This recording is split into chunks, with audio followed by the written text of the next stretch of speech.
Hey guys, in this video we're going to go over a new support gem that I found out while testing some gems that is actually a pretty big damage increase, and we're also going to go over some different build variants for the Witchhunter crossbow build.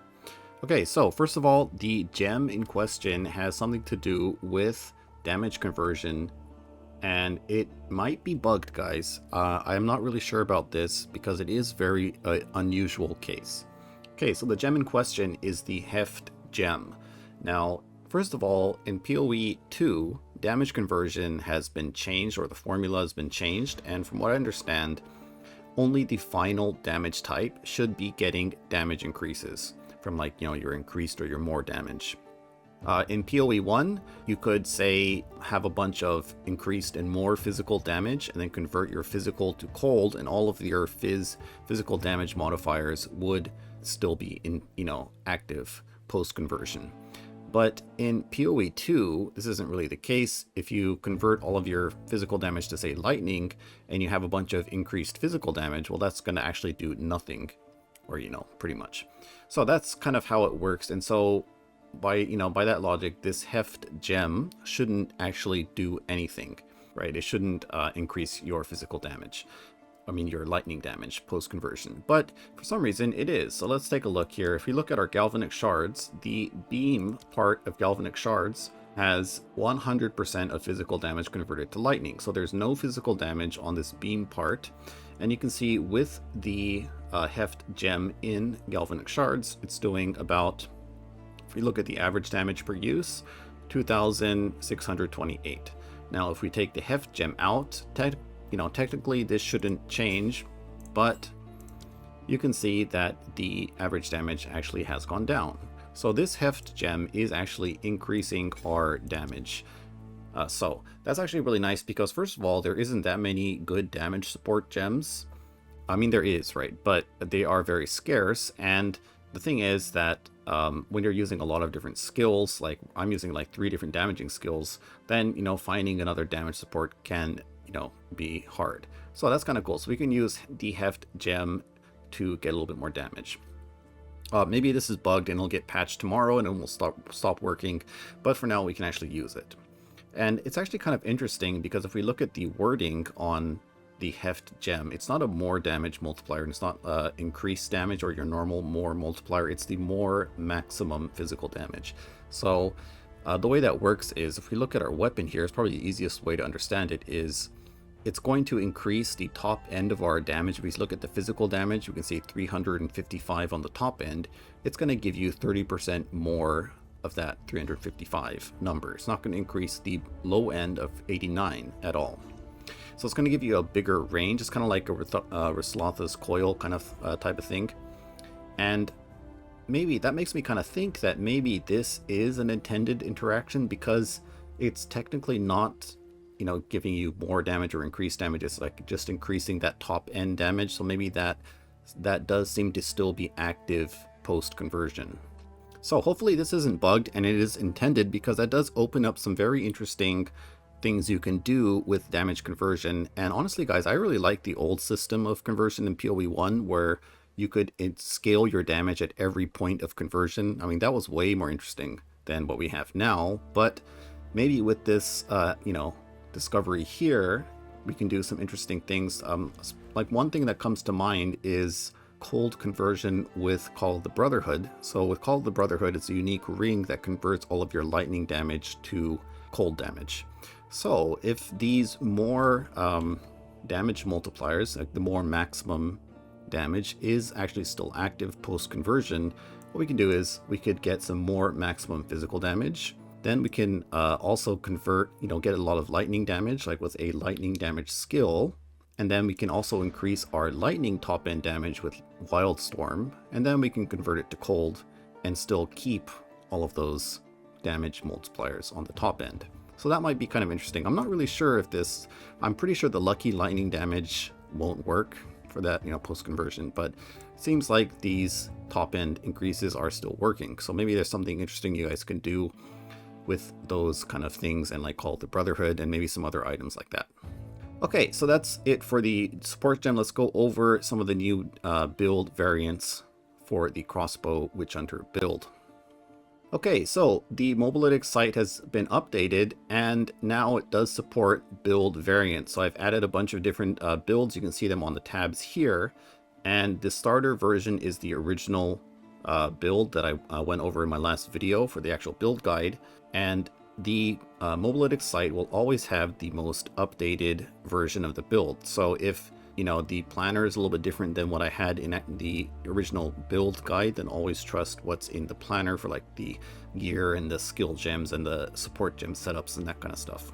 Okay, so on the starter version, this is pretty much just like very minimal gear requirement. I mean, a lot of stuff on the planner is like I've put like the maximum values, but that's just to give you an idea of what kind of stats I would actually want on my items. And this version is pretty nice because there's no expensive annoyance. Like, we're pretty much just pathing to everything, right? Like all this, we're spending all these points to path up to these more maximum damage multipliers and this kind of stuff. And and eventually when you do get more levels, you can work in your ascendancies, and then you can also start picking up some more of these increased damage multipliers that we skipped to go get the more damage multipliers and that kind of stuff. But this is just the starter version. It's pretty easy to get into. All you need is a good weapon and continue to upgrade your weapon, and you'll be able to go and blast the map. So like for me, with this version, I did all the way up to tier 12 on this version, and I'm still on this version. And only thing I upgraded was my weapon. I got a 470 DPS weapon, and now I'm doing like T12, T13, T14 maps totally fine. Okay, so that's this version, and the next version is going to be a pure mapping setup. Now this one is probably going to be really fun. Once you have some nice gear, you have a good weapon, and you want to just blast the maps, like you want to do breaches and that kind of stuff, and you need like the maximum amount of clear, and we don't really care about the boss nodes. We're not going to go kill bosses on this. We're just going to do mapping. So the main difference is we're working in Herald of Ash. We're not using the cast on shock setup. So this one's a little bit easier to set up if you're low on spirit. The single target, at least the boss single target, won't be as good because we're using all of our damage supports on galvanic shards, pretty much because we want this clearing skill to do as much damage as possible to just blast everything, right? Some other things we're doing differently is on Herald of Thunder, we're actually adding in some increased AoE. Now you could add the AoE to Herald of Ash, but since Herald of Thunder hits in an area, then and since Herald of Thunder probably does more damage than Herald of Ash, I just added it on Herald of Thunder. We also have Innervate, so if Herald of Thunder kills a shocked enemy, then we do get a little bit of damage increase. And then we also have Lightning Mastery, so we get +1 to level supported skills. Aside from that, not really much has changed except for the gems and that kind of stuff. Now, you could actually kill bosses on this setup, but you would have to probably get a reliable way to set up your shock or your electrocute setup. So you'll have to probably, if you want to use high velocity rounds, you might have to swap in some supports from galvanic shards into here to actually make this able to like do enough damage to build up electrocute. Okay, but that's this setup. The tree, I've just left the tree the same for now. Okay, now we have the advanced version. This one is going to be the end game min-maxed version, and I'll continue to update it. It's not actually completely finished. But for now, the main difference is we're going to anoint Wild Storm on our amulet. Now this anoint is very expensive. It's probably like, I think when I last looked, it's going to cost like 250 to 300 exalts to actually get this. So we're going to anoint Wild Storm on our amulet so we don't have to path all the way up here. And also it does allow us to go path down to this max res area so we get a little bit more tanky. And then we can also pick up some more of these increased damage multipliers that we didn't have before. So that is the main difference of this build. We're going to cut out some of this part of the tree so we can pick up some more defense pretty much. And yeah, I will continue to keep updating this version once I know exactly what direction I want to go in, but I think, yeah, anointing this part, cutting out this part of the tree is probably the way to go. And maybe I will add a crit version here if I decide to actually do one, but for now the non-crit version is working out totally fine, so I'll probably still keep playing that. Okay, so now we have another one. This is the one I'm actually currently testing out. This is like a tanky version of the build, or trying to be tanky.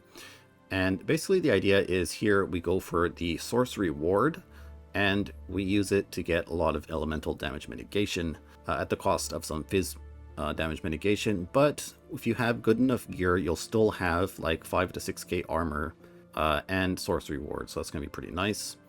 And you know, some people are asking, what about evasion? And I'm just not an evasion build fan. I don't like random RNG defense, that kind of stuff. And if the mob hits you and the dice rolls against you, you just get one shot, right? So I don't really like that kind of gameplay. So I like the more consistent armor approach. But if you want to build evasion, that's totally fine. You can actually just build evasion.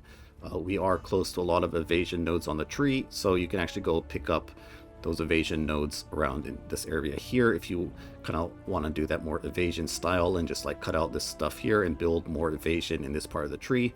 You know, these builds that I make are meant to be just as a guideline. It's not like this is what you have to do, right? I'm just like, you know, I want you guys to be able to, you know, understand, okay, this is how you build the character. Now, like, what can I do to customize it to how I like to play, right? That's something you should always do, I think. And you don't have to follow exactly what I do. I really recommend that you do experiment and try out different things and play the way you want, right? Okay, so let's go talk about sorcery ward, because there's some interesting things we can do. Okay, so first of all, there is a bug with sorcery ward in that we cannot add quality to sorcery ward. Let's just see if it works. Maybe they did fix it while I was sleeping. No, we can't. Yeah, still cannot add quality to it, but the quality gives it another 10% damage, what do you call it, shield from our armor. By default it's 30, but with quality it will go up to 40. Right, and there is very limited support gems you can add on sorcery ward. So right now what I've added is the lightning mastery, the cold mastery, and the fire mastery. So we give it plus levels. The plus levels is going to lower the cooldown. By default it's 8 seconds, and with the second node here, this gives it 50% more recovery, so it's actually only 4 seconds. Now I'm not really sure, I haven't tested this yet, because I actually just tried this at like 5 a.m. last night and I ran a few maps with it, but I haven't really tested it a lot yet.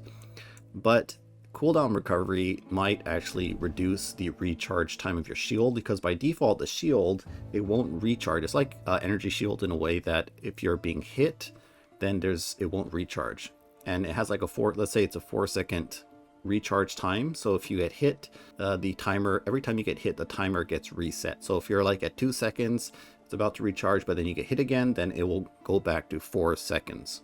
So a little bit, there is sort of like that downside to that where you have to not be hit. But thankfully for our build, we don't really get hit that much, I would say. And then since we are stunning things quite a lot with the electrocute, it is like in the gameplay that I've played with this, like so far, it's been pretty good because we get hit a few times and then we end up stunning the monsters, and that gives us enough time to recover our shield. Okay, so also one other thing is that this snapshots your current armor when it is created. So you can see my shield is, you know, 1335, and if I start removing armor, so now my armor value is actually less, only 30%, right? Before I had 35, let's just say, you know, 37%. And if I get rid of this, you can see my shield value hasn't changed.